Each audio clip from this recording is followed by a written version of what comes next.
Good evening. Tonight, the London programme brings you a disturbing special report on child sex. This programme, however, is not about incest. Most people have come to believe that sex between adults and children takes place primarily within the family. An exclusive London programme survey shatters that belief. In our region alone, some 180,000 children will have some sexual contact with an adult before the age of 16. And the vast majority of these will take place with men outside the child's family circle. Shockingly, parents are unlikely ever to discover what has happened to their child. Our revelations are disturbing. Much of the language in this programme is explicit, and many of the incidents described are distasteful. But our investigation has uncovered information vital to every family if the wall of silence surrounding child sex is ever to be broken down.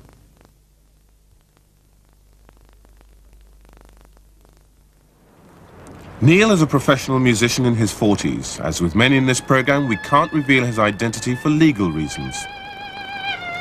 Neil is a paedophile, a man who enjoys sex with children. His list of child conquests is so long he can't even put a number to them.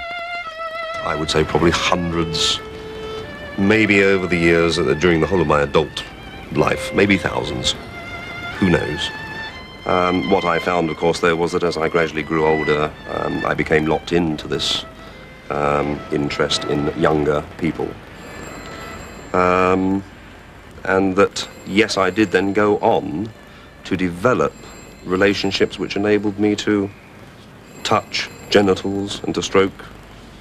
And even in more recent years, I regret to say, to take part in anal intercourse with teenage boys, yes. George is 67. He was married for many years, but he's also been having sex with children for nearly 5 decades. And how many children over that period of time do you think that you'd... Must be hundreds. Only hundreds? Just hundreds. I haven't counted them. But lots of children in cinemas and all different places of some sort of sexual contact. How young? Well, there was a group of, say, 11, 12, 13 I used to sort of aim for. Is that the youngest child that you've ever No, there's been involved younger with? ones for smaller sort of incidences. How young? About 8, I think, 7 or 8, something like that.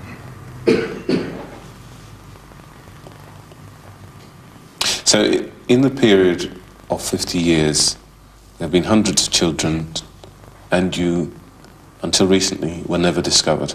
That's true. John was also married with 2 daughters, but he too used children for sexual gratification. And over a period of 2 years, he systematically recorded his catalogue of abuse. I had schoolgirls coming to my house. The age group ranged from 13, 14, 15. There were a couple of youngsters at 12 years of age, because I sort of edged them on to do different things. This happened with one girl. Then she introduced another friend of hers, and so it escalated out. I eventually ended up with approximately 200 girls over a 2-year period. And whilst this was going on, I was filming at the same time. All 3 of these men are unashamedly explicit about the nature of their sexual acts with children. After the first girl, you then went on to have sex with other girls, didn't you? Yes, that's correct. I had full sex with approximately 100 girls. The others, you could say that there was oral sex taking place, masturbation, and general sort of sex acts. You would perhaps maneuver your way into a position where you could actually touch the boy on his genitals between his legs and touch his backside and even touch other parts of his body, bare flesh. The cunning of the paedophile in pursuit of his prey is remarkable. He is a man with immense patience. he will use whatever means are necessary in order to gain the child's trust before the abuse starts. And invariably, you will find that the family have also come to trust him. So they will see nothing strange in their child spending long periods of time with that person. So how do the paedophiles get at children? George devised a chillingly simple way of getting close to a child and its family. He married into one. He advertised for a wife in newspaper personal columns. He specified an interest in single mothers with blue-eyed, fair-haired boys. There's little doubt about what he really wanted. Was part of the motivation for wanting a son also your attraction to young boys anyway? I don't really know, because it was only a baby, see, and I wasn't attracted to babies at that time. But it could have been in the back of my mind, as I found it later years. 8 women replied. George chose one woman to marry. Her son was blonde-haired and blue-eyed. In due course, he was abused by his new stepfather. Marriage also gave George the chance to bring a further 300 children into his home. So you would foster children? Yeah. And? Some who were put with us because they were put in care. And from their stories, I'm afraid it excited me also. Give me an example. When you say it's excited you, what excited you? When children told me what men had done to them, that would excite me.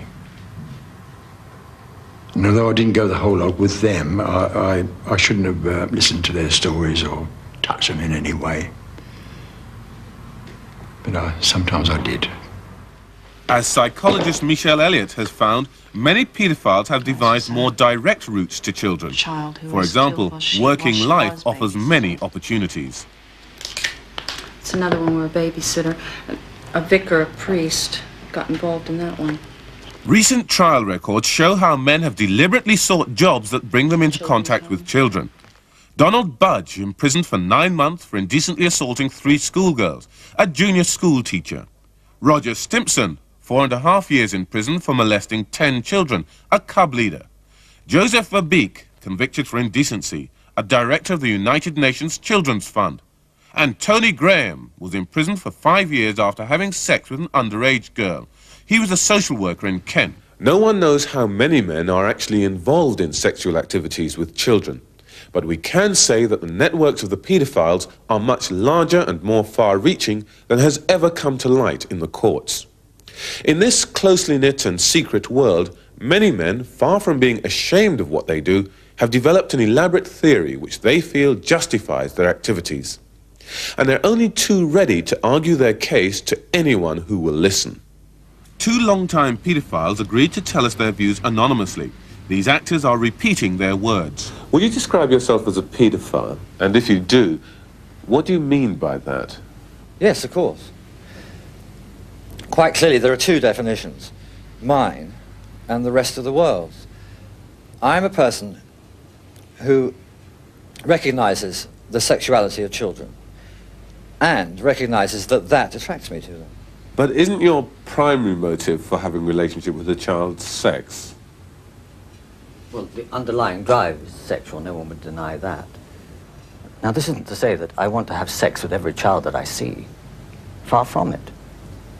Now, the relationship I would like to have with him or her, myself, I tend to be more of a boy lover rather than a girl lover, would be an open, free relationship where the child or the young person would be looking on me as a friend, or someone in whom they could trust, a mentor, if you like, someone that they can open their heart to. And in return, I'm someone that can give that child love and affection. And if the child wants it, the sexual contact, which in many cases the child eventually does desire. How do you tell, though, if a child is reciprocating or not? If the child enjoys it. How can you tell if a baby likes what you're doing when you're throwing it up in the air and if it screams blue murder? It doesn't. If, on the other hand, it chuckles with delight, it is. It's as simple as that.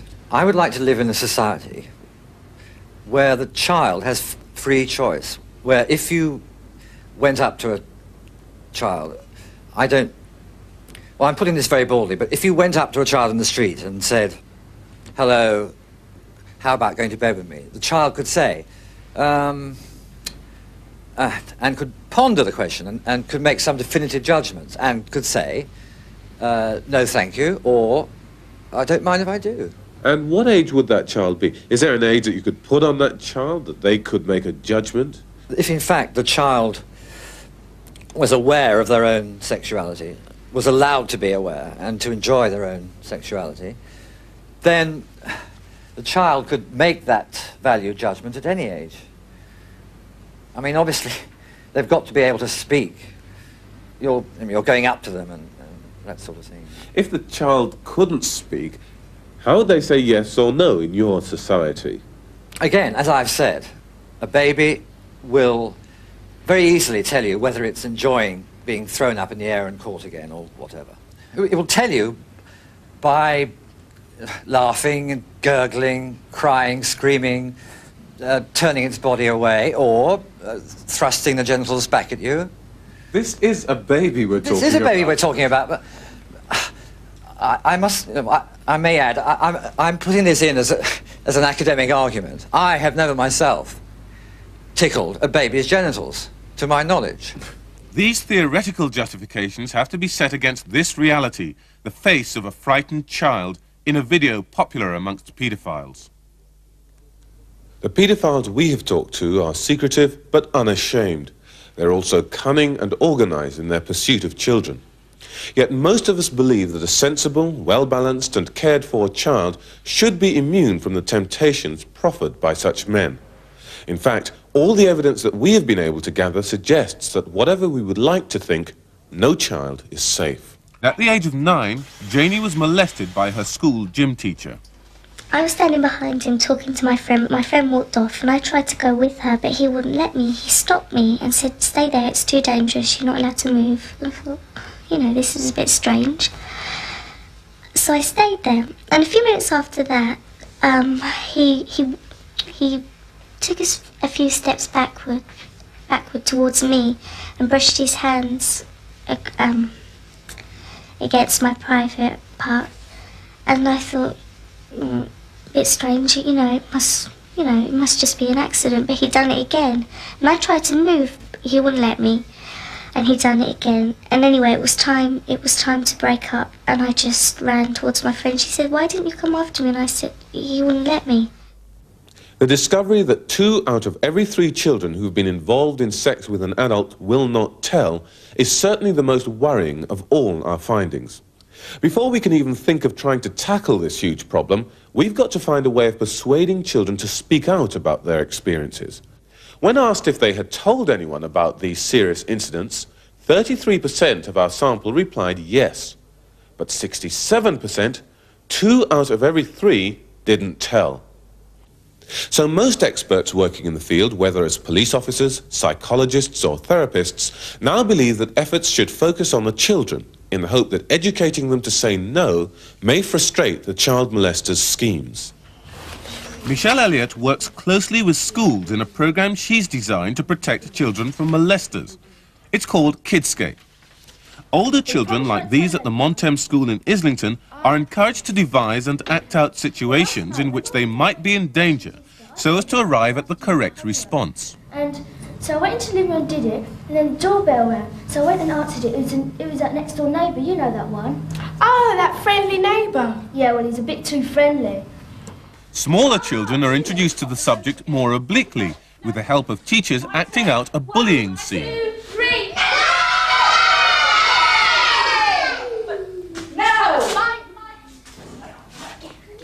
Michelle Elliott's aim with Kidscape is to get children to say no to molesters, and if they can't, to tell someone. And she thinks you can't start too young. Would you stay with your friends? The earlier the better. We start with young children, and the first thing we teach them is to listen to and obey adults without question. We beat no out of them. Young children naturally say no. We spend all of our lives saying to them, don't say no. If we start when they're 3, 4, and 5 and say, you don't always have to do what all adults tell you. Come and tell me if you've got a problem.